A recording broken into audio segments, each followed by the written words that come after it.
Hello students, welcome back to the channel. Not for profit concerns के lecture number 9 में आपका स्वागत है। आज के इस वीडियो में हम आपके न्यू सिलेबस में का इलस्ट्रेशन नंबर 8 सॉल्व करने वाले। विदाउट वेस्टिंग एनी टाइम आज का प्रॉब्लम स्टार्ट करेंगे। जैसे कि आप मेरे पीछे स्क्रीन के ऊपर देख सकते हो, प्रॉब्लम में सबसे पहले हम पढ़ेंगे ऊपर की इन्फॉर्मेशन आपको क्या क्या दी हुई है। Doctor Abhinav Bharat started practice of a medical practitioner on 1st April 2019. He gives you receipt and payment account for the year ended 31st March 2020 and the adjustments. एक डॉक्टर है अभिनव भारत, उन्होंने जस्ट मेडिकल की practice, उनके hospital की practice start की थी 1 अप्रैल 2019 और first year का उनका रिसिप्ट एंड पेमेंट अकाउंट तुम्हारे अपने को दिया हुआ है प्रॉब्लम में। और क्या बोला है आगे, prepare income and expenditure account and balance sheet as on 31 March 2020। आपको एज अ आंसर इनकम और एक्सपेंडिचर अकाउंट प्रिपेयर करने का है और बैलेंस शीट प्रिपेयर करने का है। सबसे पहले आप पॉइंट पे आता है कि सर इनकम और एक्सपेंडिचर के ऊपर हेडिंग क्या लिखेंगे, तो आपको हेडिंग लिखना पड़ेगा इन द बुक्स ऑफ अभिनव भारत और in the books of doctor Abhinav Bharat income and expenditure account for the year ended 31 March 2019। Income and expenditure account for the year ended 31 March 2020 आएगा, क्योंकि 1 अप्रैल 2019 को बिजनेस स्टार्ट हो रहा है, उनका फर्म स्टार्ट हो रहा है, उनका organization not for profit organization, और 31 मार्च 2020 को ख़त्म हो रहा है। तो आपको हेडिंग लिखना पड़ेगा in the books of doctor Abhinav Bharat income and expenditure account for year ended 31 March 2020। इसको आपको 1 मार्क मिलेगा कंपलसरी। अगर आपने कुछ मिसिंग कर दिया तो चीफ मॉडरेटर उसको राउंड करेगा और आपका 1 मार्क्स डिडक्ट कर देगा।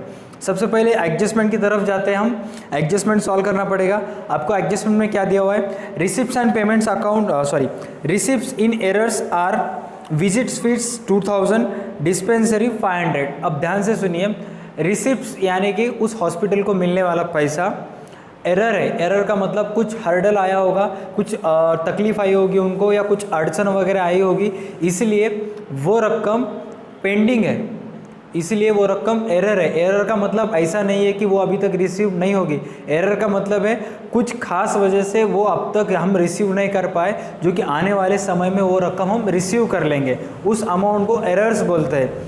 कितना एरर्स है, एज ए विजिट फीस 2000। अभी विजिट फीस हॉस्पिटल में क्या होता है, कोई भी अगर पेशेंट जाता है हॉस्पिटल में तो doctor as a visit fees या चेकिंग फीस उसको 1000-2000 हॉस्पिटल के हिसाब से ट्रीट करता है। तो उस हॉस्पिटल ने during the year, receipt side में चेक कीजिए प्रॉब्लम में, ड्यूरिंग द ईयर कितना रुपए विजिट फीस कलेक्ट किया था। कितना रुपए, 10,000 रुपये विजिट फीस उन्होंने कलेक्ट किया था। और उस 10,000 में से स्टिल अभी भी कितना आना बाकी है उनको, एरर से 2000। तो सीधा सीधा आपको क्या करना पड़ेगा, इनकम में 10,000 लिख के 10,000 में 2,000 ऐड करना पड़ेगा।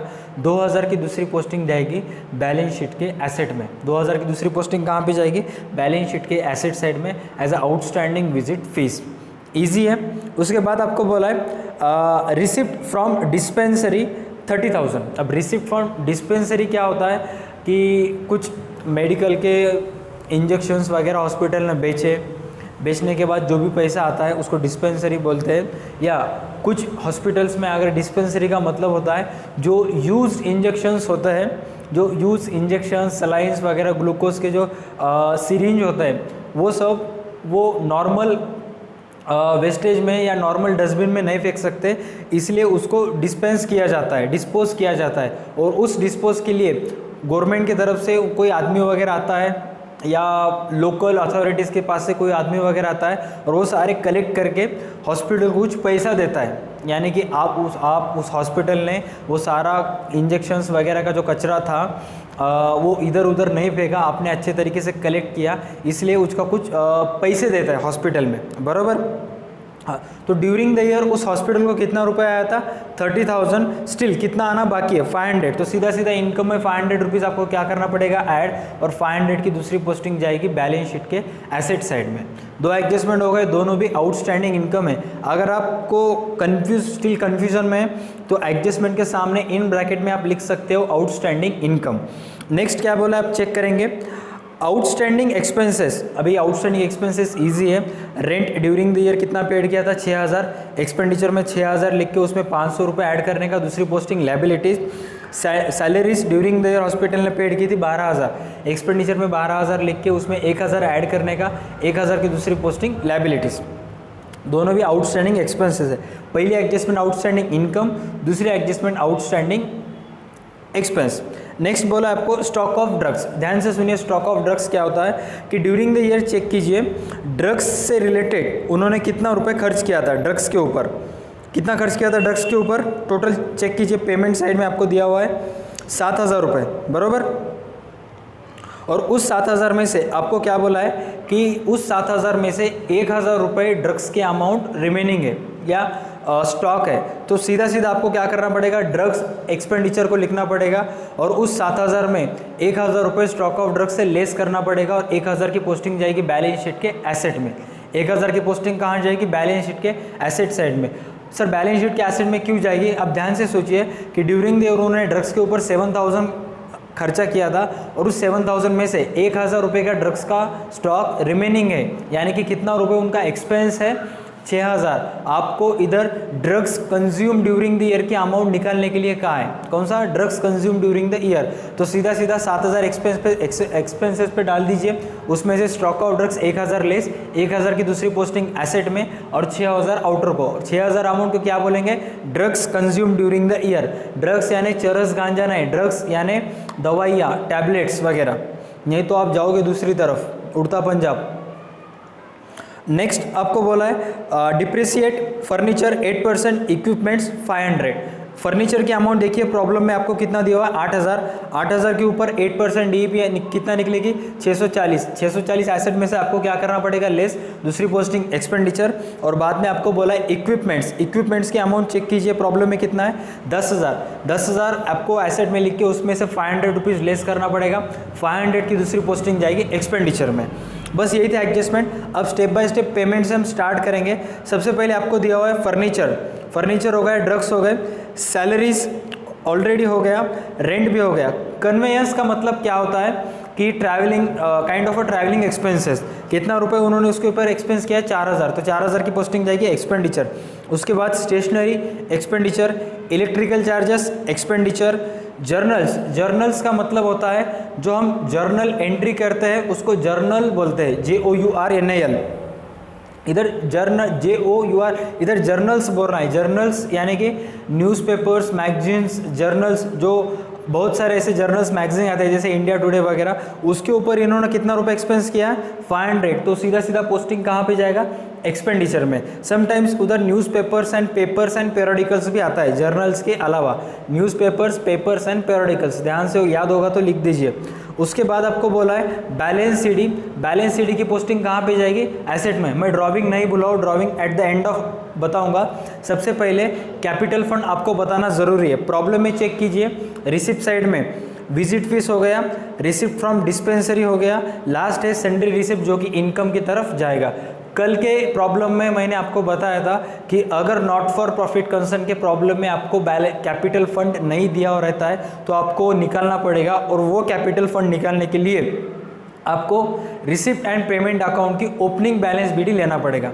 कौन सा, opening balance BD. Opening balance BD कितना है, एज ए कैश इंट्रोड्यूस 25000, तो वो अमाउंट आपके लिए होगा इस प्रॉब्लम का कैपिटल फंड। अंडरलाइन करके लिख दीजिए वहाँ पे, कैश इंट्रोड्यूस ये आपके लिए क्या है, कैपिटल फंड। अगर आपको कैपिटल फंड दिया है तो रिसिप्ट एंड पेमेंट अकाउंट की बैलेंस बीडी की पोस्टिंग कहीं पर भी नहीं होगी। अगर आपको कैपिटल फंड नहीं दिया हुआ है तो वो अमाउंट कैपिटल फंड निकालने के लिए आपको इस्तेमाल करना पड़ेगा। तो इस प्रॉब्लम का आपका कैपिटल फंड कितना है 25000, तो उस 25000 की पोस्टिंग कहाँ पे जाएगी, लायबिलिटी साइड में जाएगी। कहाँ पे जाएगी, लायबिलिटी साइड में एज ए कैपिटल फंड। और उस कैपिटल फंड में से पेमेंट साइड में जो आपको ड्रॉविंग्स दिया है वो आपको 15000 रुपये उसमें से क्या करना पड़ेगा, लेस।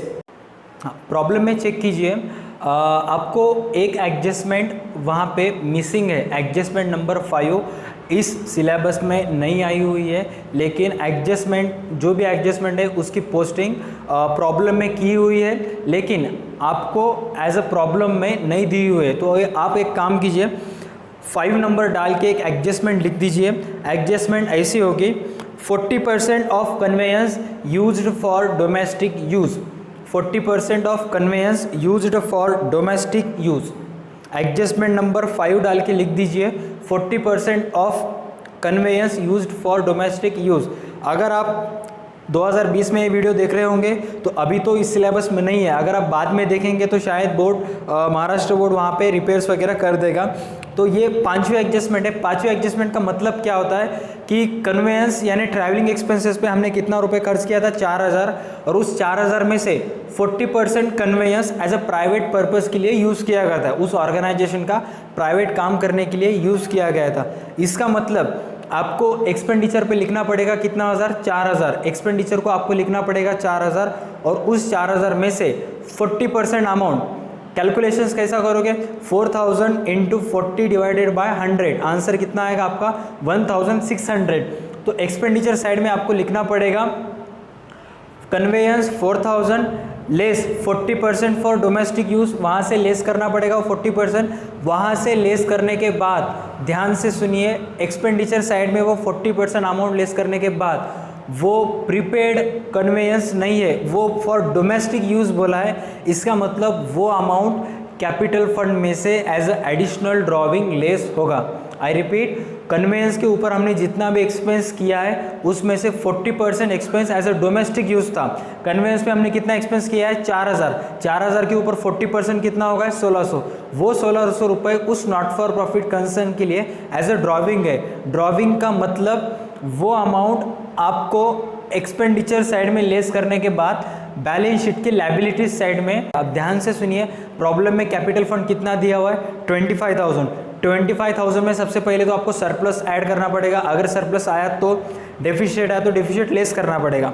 उसके बाद आएगा ड्रॉविंग्स जो आपको पेमेंट में दिया हुआ है। पेमेंट में कितना ड्रॉविंग्स दिया हुआ, 15,000, तो वो 15,000 ड्रॉविंग्स आपको लेस करना पड़ेगा, ऐड नहीं। ड्रॉविंग्स 15,000 आपको कैपिटल फंड में से क्या करना पड़ेगा, लेस। उसके बाद 1600 रुपये जो एडिशनल ड्रॉविंग है वो भी आपको क्या करना पड़ेगा, लेस। सिंपल प्रॉब्लम है, आप 1-2 बार करोगे तो हो जाएगा। उसके बाद एज अ होमवर्क, आज के वीडियो का होमवर्क, जो अभी प्रॉब्लम आप स्क्रीन के ऊपर देख रहे हो वो प्रॉब्लम और जो हमने प्रॉब्लम आज सॉल्व किया वो दोनों प्रॉब्लम सेम है, सिर्फ अमाउंट का वगैरह उसमें फ़र्क है। ये तो प्रॉब्लम आप सॉल्व करोगे ही, एज एडिशनल प्रॉब्लम ये भी प्रॉब्लम सॉल्व करो जो आपको स्क्रीन के ऊपर दिख रहा है। स्क्रीनशॉट लेके प्रॉब्लम पूरा लिख लो आपके बुक में और सॉल्व करो। जो भी आपका सरप्लस आएगा, जो भी आपका डेफिशिएट आएगा, वो वीडियो के कमेंट सेक्शन में और बैलेंस शीट की टोटल वीडियो के कमेंट सेक्शन में लिख दो। आई रिपीट, आज के प्रॉब्लम में आपको कैपिटल फंड नहीं दिया हुआ है तो वो कैपिटल फंड आपको रिसिप्ट एंड पेमेंट की ओपनिंग बैलेंस भी लेना पड़ेगा 25,000 आपने लायबिलिटीज़ में लिख दिया। उसके बाद पेमेंट में आपको एक ड्रॉविंग्स दिया है, वो ड्रॉविंग्स आपको एक्सपेंडिचर बैलेंस शीट के कैपिटल फंड लायबिलिटीज साइड में कैपिटल फंड में से लेस करना पड़ेगा। एक एडजस्टमेंट जो प्रॉब्लम में नहीं दी हुई है जो हमने अभी लिखी थी, एडजस्टमेंट क्या थी, 40% of conveyance used for domestic purpose. I repeat, 40% of conveyance used for domestic purpose, यानी कि जितना भी रकम हमने कन्वेयंस के ऊपर खर्चा किया है, conveyance is a similar word of travelling expenses. जितना भी एक्सपेंसेस हमने कन्वेयंस के ऊपर खर्चा किया है उसमें से 40% अमाउंट प्राइवेट यूज़ के लिए था। अब कन्वेंस के ऊपर हमने 4000 खर्चा किया, 4000 का 40% कितना निकलेगा, 1600। तो एक्सपेंडिचर साइड में 4000 में से 1600 रुपये आपको क्या करना पड़ेगा, लेस करने के बाद उसकी दूसरी पोस्टिंग जाएगी बैलेंस शीट की लायबिलिटीज साइड में, कैपिटल फंड में से लेस होगा क्योंकि वो भी अमाउंट ड्रॉविंग है। Not only drawing, as a additional drawing है क्योंकि प्रॉब्लम में ऑलरेडी हमने ड्रॉविंग्स पेमेंट साइड में उस फर्म ने पेमेंट की होती। ठीक है, that's it for today's video को लाइक कीजिए, चैनल को सब्सक्राइब कीजिए। मिलते हैं नेक्स्ट वीडियो में, तब तक के लिए स्टे कनेक्टेड।